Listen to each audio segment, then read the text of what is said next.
Hello everyone. इस video में हम बात करने वाले हैं प्रोग्रामिंग के कुछ बेसिक्स के बारे में जो हर लैंग्वेज सीखते समय आपके ये बेसिक्स काम आ रहे होंगे।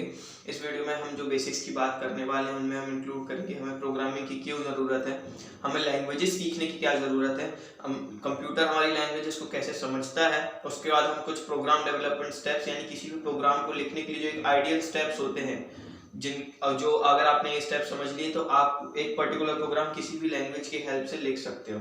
सो आज इस वीडियो में हम ये सब बातें करने वाले हैं। ये वीडियो कौन कौन देख सकता है? अगर आपने अभी प्रोग्रामिंग सीखनी स्टार्ट की है या करने वाले हैं तो यह वीडियो आपके लिए बहुत इंपॉर्टेंट है। इससे आपको पूरा एक ब्रीफ व्यू मिल जाएगा कि आपको बेसिकली प्रोग्रामिंग के समय करना क्या है, और ये वीडियो आपको हर प्रोग्राम हर कोड लिखते समय काम आने वाला है।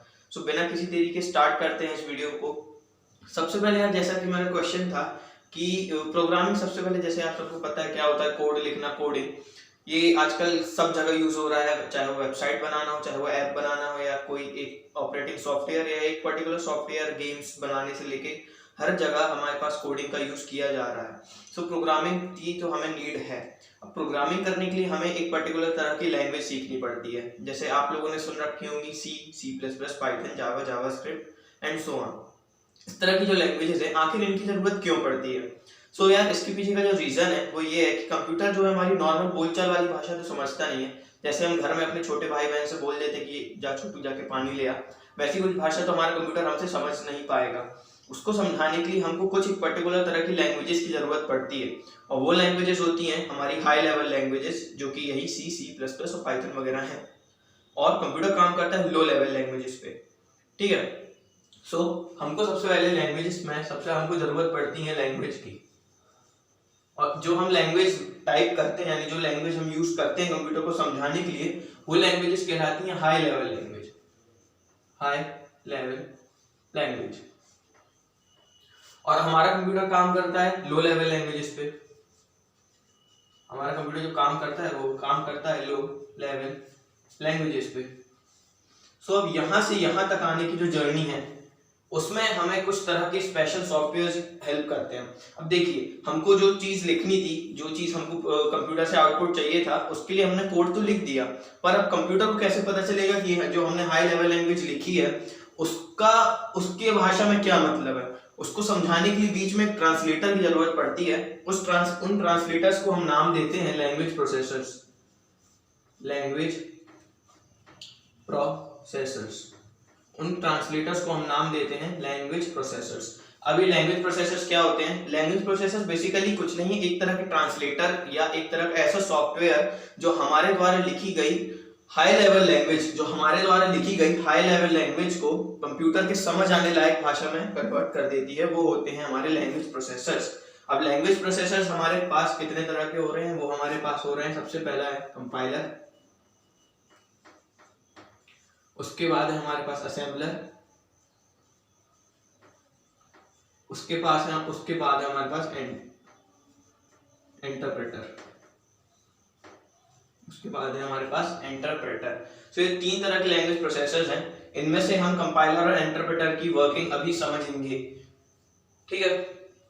सो कंपाइलर, जैसे कि मैंने भी बोला कि हमको जो भी कोड लिखना है, जो भी हमको आउटपुट चाहिए कंप्यूटर से, उसके लिए हम अपनी भाषा में लिखा हुआ कोड इनपुट कराते हैं, जो कि होता है हमारा हाई लेवल लैंग्वेज। सो मान लीजिए हमने यहाँ से इनपुट कराया हमारी हाई लेवल लैंग्वेज, ये हमारी HLL यानी ये हो गई हमारी हाई लेवल लैंग्वेज। मैंने यहाँ से इनपुट कराया ये कंप्यूटर तक, तो ये बीच में यहाँ पे आएगा हमारे ट्रांसलेटर, जिसको हमने नाम दिया है कंपाइलर, और ये हाई लेवल लैंग्वेज को ही, जो हाई लेवल लैंग्वेज के फॉर्म में जो हमने अंदर सोर्स कोड इनपुट कराया है, हमने कोई कोड टाइप किया होगा ना इनपुट कराने की, हमको जो काम चाहिए उसके लिए हमने कुछ कोड लिखा होगा, उस कोड को हम नाम देते हैं सोर्स कोड। अब इसके बाद कंपाइलर जो है वो यहाँ से इस चीज को कन्वर्ट करता है हमारे ऑब्जेक्ट कोड यानी टारगेट कोड में। टारगेट या हमारे पास जो है इसको कहते हैं ऑब्जेक्ट कोड। ठीक है। और इसके बाद जो यहाँ पे हमारे पास एक फाइल बनती है उसको हम कहते हैं ऑब्जेक्ट फाइल। तो हमारे पास यहाँ पे एक .obj इस एक्सटेंशन के साथ हमारे पास यहाँ पे ऑब्जेक्ट फाइल क्रिएट होती है, ऑब्जेक्ट फाइल।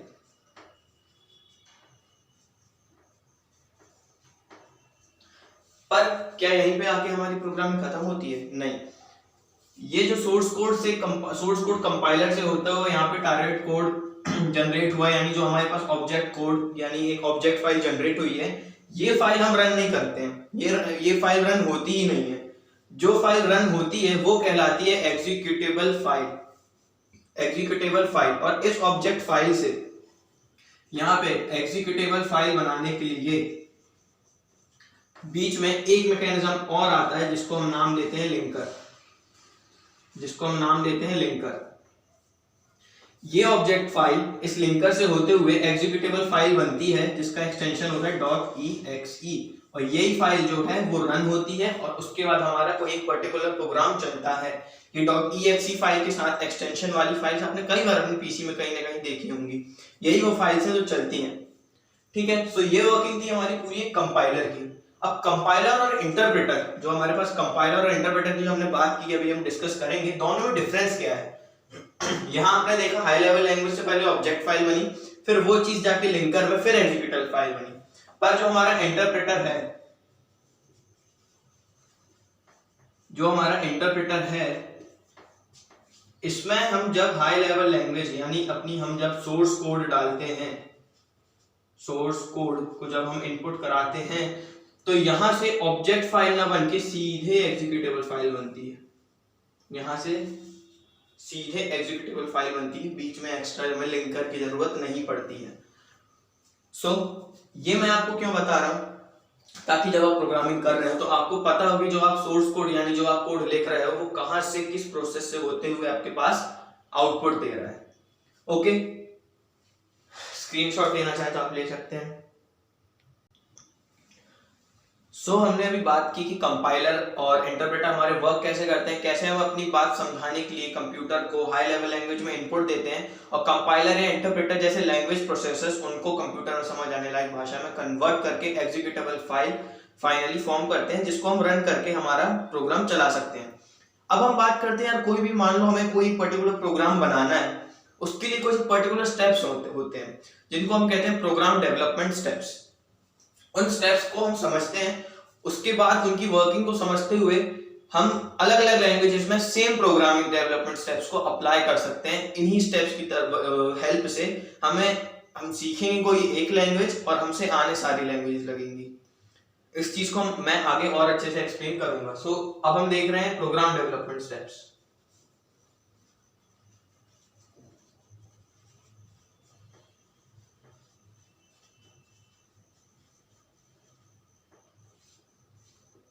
तो अब हम बात करने वाले हमारे प्रोग्राम डेवलपमेंट स्टेप्स की। अब मान लीजिए आपको कोई एक कोड लिखना है।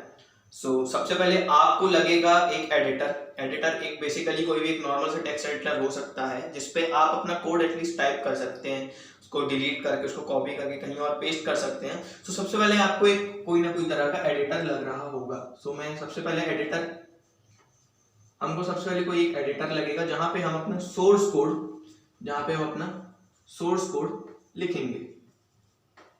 ठीक है, अब सोर्स कोड लिख दिया हमने। अब सोर्स कोड इसके बाद कहां जाएगा? कंपाइलर में जाएगा कंपाइल होने के लिए। कंपाइलर में जाके कंपाइल होगा तभी तो एक एग्जीक्यूटेबल फाइल बनेगी जिसको हम रन करके अपना प्रोग्राम चला सकते हैं। कोड यहां से जाएगा कंपाइलर में।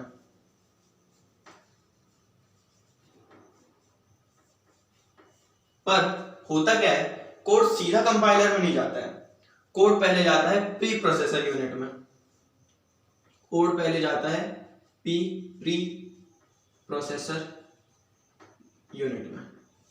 कोड पहले प्री प्रोसेसर यूनिट में?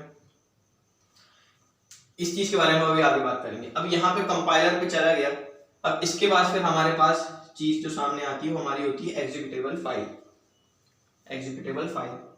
नहीं, पहले तो लिंकर आता है, उसके बाद हमने यहाँ पे कंपाइलर लगाया है, इंटरप्रेटर नहीं लगाया है। इसके बाद जो हमारे पास फाइल आएगी हमारे पास वो होगी .exe फाइल, जिसको हम रन करके अपना प्रोग्राम जो है चला सकते हैं।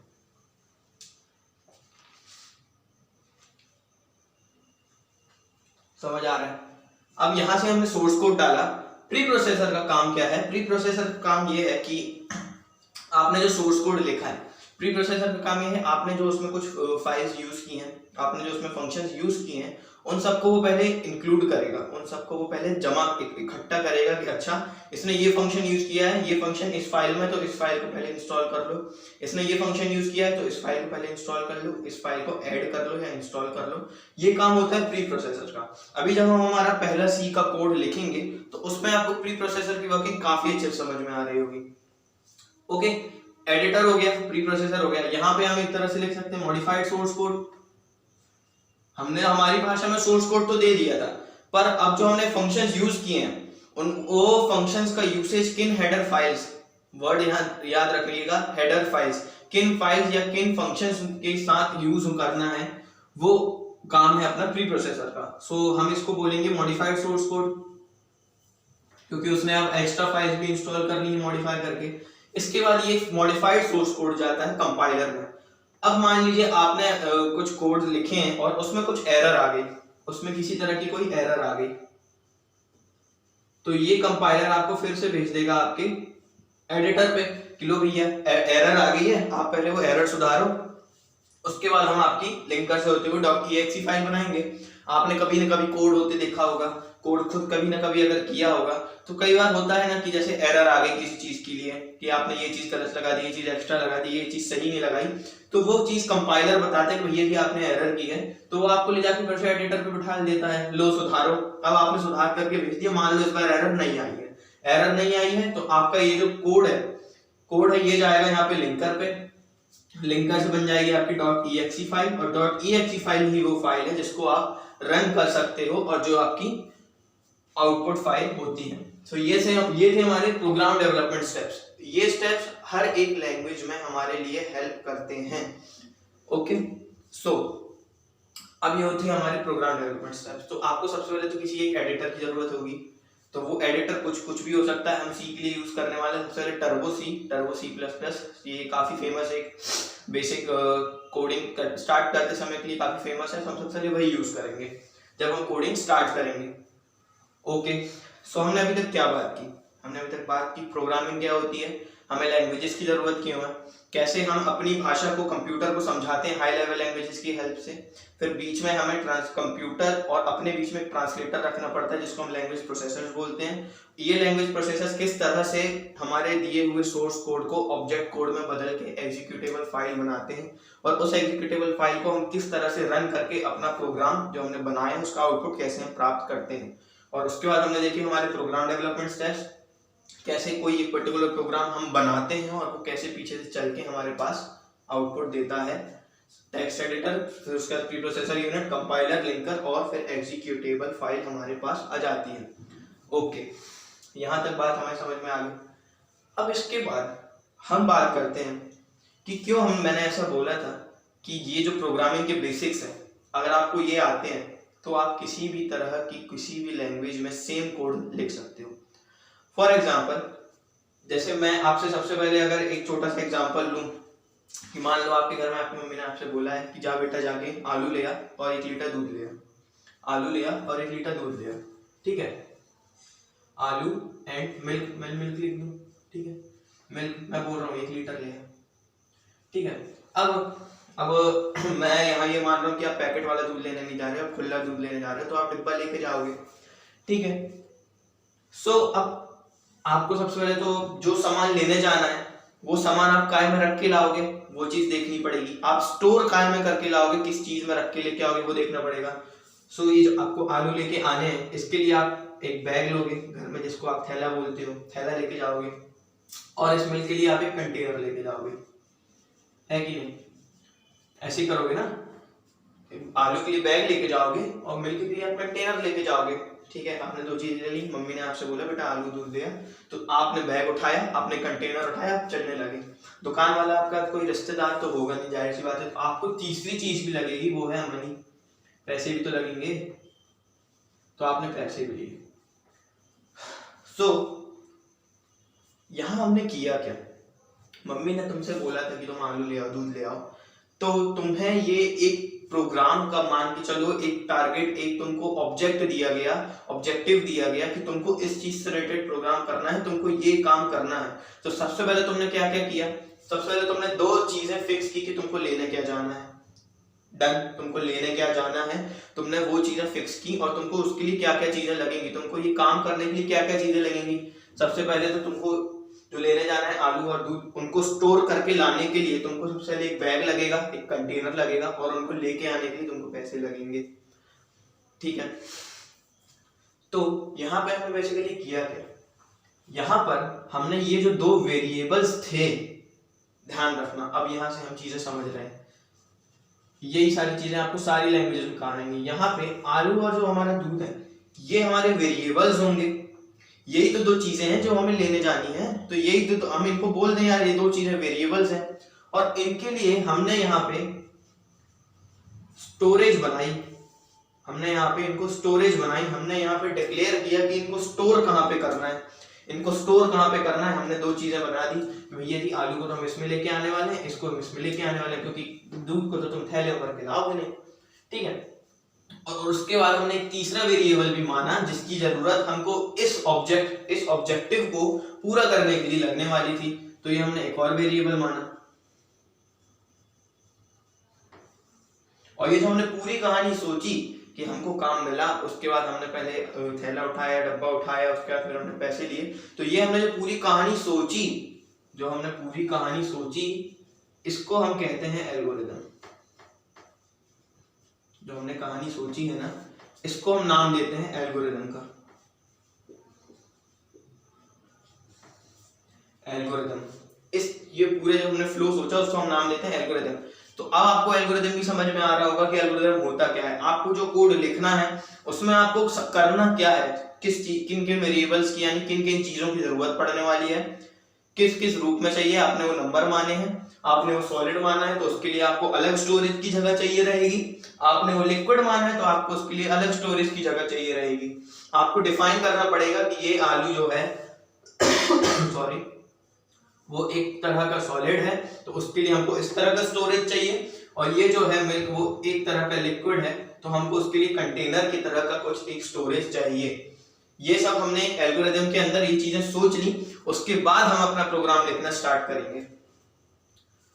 इसकी कहानी हम आगे स्टार्ट करेंगे, स्क्रीनशॉट लेना ले लीजिए। सो एल्गोरिदम बेसिकली होता क्या है, हम किस तरह से चीजों को डिफाइन करते हैं, किस तरह से उनके टाइप के हिसाब से उनकी स्टोरेज को डिफाइन करते हैं, ये हमने अभी बात कर ली। सॉरी। सो ये सब चीजें आई होप आप एक पॉइंट बना के लिख रहे होगे।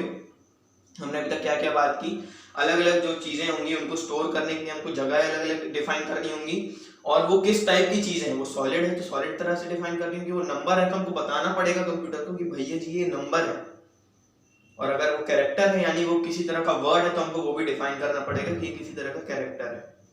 ओके। सो अभी हम जो बात कर रहे हैं कि किसी भी तरह का आपको प्रोग्राम लिखना है उसके लिए बेसिक रिक्वायरमेंट्स क्या है।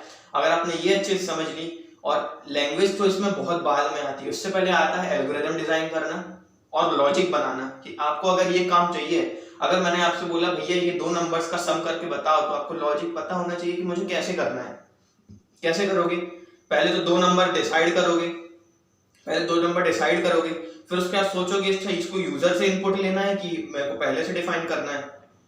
अगर क्वेश्चन की डिमांड है कि आप यूजर से इनपुट लो, फिर आप यूजर से इनपुट लोगे, और यूजर से इनपुट लोगे जो चीज मैंने बोली, ये आपने एल्गोरिदम में सोच लिया, ठीक है। मान लो आपने एल्गोरिदम में सोच लिया कि अच्छा मेरे को यूजर से इनपुट लेना है, फिर आपने सोचा अच्छा मुझे किस लैंग्वेज में लिखना, मान लो मैंने बोल दिया कि आपको ये चीज लिखनी है सी लैंग्वेज में, तो सी में इनपुट कैसे लेते हो, स्कैनएफ से लेते हो। मैंने बोल दिया पाइथन में लिखना है तो आप पाइथन में इनपुट कैसे लेते हो, इंट ब्रैकेट इनपुट से लेते हो आप। बस ये मैं समझाना चाह रहा हूँ कि आपने एक बार लॉजिक सोच लिया और आपको अलग अलग लैंग्वेजेस के बेसिक जो फंक्शंस है वो पता है कि इनपुट इस लैंग्वेज में इससे लेते हैं, इस लैंग्वेज में इनपुट इससे लेते हैं। That's it. आप किसी भी लैंग्वेज में प्रोग्रामिंग आसानी से सीख सकते हो। मैंने क्या बोला सबसे पहले तो आप किसी भी कोड को लिखने के लिए सबसे पहले आपके पास होना चाहिए लॉजिक। आपने पहले लॉजिक बना लिया कि मेरे को ये कोड इस तरह से लिखना है, मेरे को दो नंबर्स का सम चाहिए, तो पहले मेरे को दो नंबर इनपुट कराने होंगे, उसके बाद एक मेरे को तीसरा नंबर भी मानना पड़ेगा जिसके लिए मैं लिख दूंगा कि ये तीसरा नंबर बराबर है इन दोनों के सम के बराबर। मैं क्या बोल रहा हूँ ये धीरे धीरे आगे समझ में आएगा। लॉजिक, उसके बाद हमको डिजाइन करना होगा एक एल्गोरिदम। एल्गोरिदम यानी एक कहानी सोचनी पड़ेगी कि अच्छा मैं पहले ऐसे करूंगा, फिर ऐसे करूंगा, फिर ऐसे करूंगा, उसके बाद मेरा कोड हो जाएगा। अब जब एल्गोरिदम हो गया, उसके बाद हम कोई एक लैंग्वेज उठाएंगे, उसके बाद हम एक किसी तरह की लैंग्वेज उठाएंगे, उसके बाद हमारा कोडिंग पूरा हो जाएगा। ये था हमारी पूरी आज की वीडियो का मेन सबसे बड़ा रीजन कि ये वीडियो क्यों बनाया। ये जो चीजें हैं ये आपको प्रैक्टिस के साथ खुद आएंगी। इसको लॉजिक समझो, आपकी तरीका समझो कि किस तरह से ये चीज मेरे को करनी है। एल्गोरिदम यानी कहानी सोचना, लैंग्वेज हर तरह की लैंग्वेज के सेम काम, जैसे कि मेरे को कोई चीज प्रिंट करानी है, कोई चीज मेरे को आउटपुट में स्क्रीन में दिखना है कि मेरा नाम लिखा हुआ है, तो मैं इस लैंग्वेज में इस फंक्शन से कराता हूँ, इस लैंग्वेज में इस फंक्शन से कराता हूँ, इस लैंग्वेज में किसी और फंक्शन से कराता हूँ। मुझे अगर तीनों लैंग्वेजेस के प्रिंट कराने वाले फंक्शंस पता है तो मैं तीनों लैंग्वेज में प्रिंट नहीं करवा सकता क्या? ऑब्वियसली करवा सकता हूँ। पता क्या होना है? बस मेरे को फंक्शंस पता होना है, कैसे काम कर लेना है उन फंक्शंस से, वो मेरे को ये स्टार्टिंग की 2 चीजें सिखाने वाली है। इन पे हमको ज्यादा काम करना है, ये तो बहुत बाद में आता है भाई।